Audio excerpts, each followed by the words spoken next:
ہم دنیا میں اگر دیکھیں جہاں بھی پیسہ بنتا ہے وہاں یہ مطلب نہیں کانسیپٹ کہ یار پیسہ بنے چلو جی سوسائٹیاں شروع کر دو یا ریئل اسٹیٹ. اب وہاں کوئی انڈسٹریز لگتی ہیں, کوئی فاؤنڈیشنز بنتی ہیں, کوئی پڑھائی پہ پیسہ لگتا ہے. مطلب وہاں بھی ٹیکنیکلی تو پیسہ آپ بناتے ہیں نا, ہر چیز تو این جی او میں نہیں جا رہی ہے.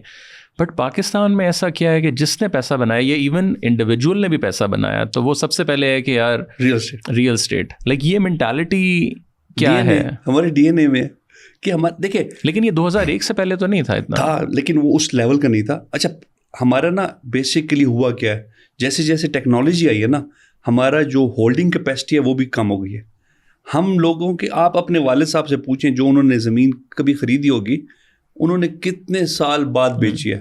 سر میرے والد صاحب نے کم از کم 15-20 سال بعد بیچی ہوگی. کبھی یہ نہیں کہ آج فائل خریدی اور کل بیچ دی اور 50,000 روپے مل گیا. جی کانسیپٹ ہی نہیں تھا ٹریڈنگ کا. سر بات یہ ہے کہ ہمارے اچھا مجھے بتائیں اس وقت 2 ہی آپشنز ہیں, یا آپ ریئل اسٹیٹ یا پھر آپ اسٹاک ایکسچینج. اس کمرے میں جتنے لوگ بیٹھے ہیں ان سے آپ پوچھ لیں کہ اسٹاک ایکسچینج کا ماڈل کیا ہے یا اس کو کس طریقے سے شاید نہ پتا, سمجھ ہی نہ آئے.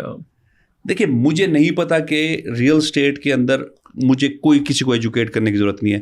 اس کو نظر آتا ہے کہ یار یہاں پہ سوسائٹی بن رہی ہے, یہ میرے گھر کے نزدیک ہے یا میرے آفس کے نزدیک ہے, آج یہ 100 روپے کی ہے 2 سال بعد یہ 150 کی تو ہوئے گی. وہ کہتے ہیں ٹھیک ہے جی, وہ کسی ڈیلر کے پاس جاتا ہے یا موٹی میتھس ہے نا, اور اس نے یہ بھی سنا ہوتا ہے کہ یار پچھلے میرے دوستوں نے بھی اس میں بڑا فائدہ کمایا.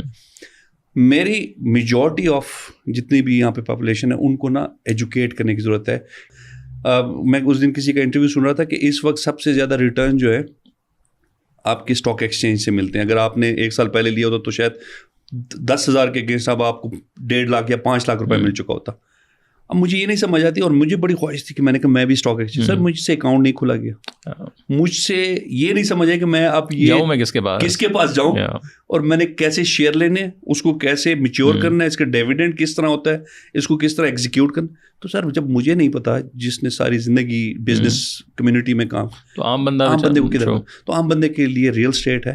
بٹ ریئل اسٹیٹ وہ جو اتھینٹک اپرووڈ اور آن گراؤنڈ ڈیلیور کر رہے ہیں.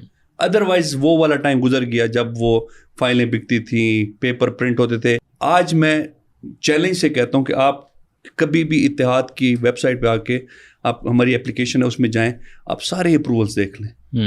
اپروولس کے بعد آ کے ہم ویکلی ڈیولپمنٹ ویڈیوز بناتے ہیں. طلع بھائی آپ اسلام آباد بیٹھے ہیں, آپ نے انویسٹمنٹ کیا, آپ کو کیا پتہ میں کیا کر رہا ہوں آپ کے پیسوں پہ, آپ انسٹالمنٹ ہر مہینے دے رہے ہیں. سر میں ہر ہفتے ریگولر پچھلے 3 سال سے ایک ہی پیٹرن پہ کہ میرا ڈرون اڑتا ہے اس پیٹرن سے, لیفٹ جاتا ہے رائٹ جاتا ہے, اور اس پہ نظر آتا ہے کہ پچھلے ہفتے کیا ڈیولپمنٹ ہوئی تھی, اس سے پچھلے کیا تھی, 6 مہینے پچھلے کیا تھا. پھر میں ورچوئل ٹور ہر مہینے اپڈیٹ کرتا ہوں تاکہ ان لوگوں کو جنہوں نے ہم پہ ٹرسٹ کیا ہے ان کو نظر بھی آئے کہ جو میرے پیسے آ رہے ہیں اس پہ ڈیولپ بھی ہو رہا ہے. Sewerage ground, offices, water head tanks, مطلب کرکٹ گراؤنڈ, اسٹیٹ, یہ پیسوں سے ہی بن رہے ہوتے ہیں بٹ ان کو کانفیڈنس ملتا ہے. اس سے فائدہ کیا ہوتا ہے, ہماری ریکوری اچھی ہو جاتی ہے. جب آپ کو لگے گا کہ میرے ساتھ والے جگہ پہ گراؤنڈ بھی بن رہا ہے تو آپ کہیں گے یار مجھے کیوں نہ دوں, because and of the day تو آپ کے پلاٹ کی ویلیو بڑھ رہی ہے. تو سر یہ ہوتا ہے ماڈل ایکچوئل جو کہ میرے خیال میں اس انڈسٹری میں اب آ جانا چاہیے.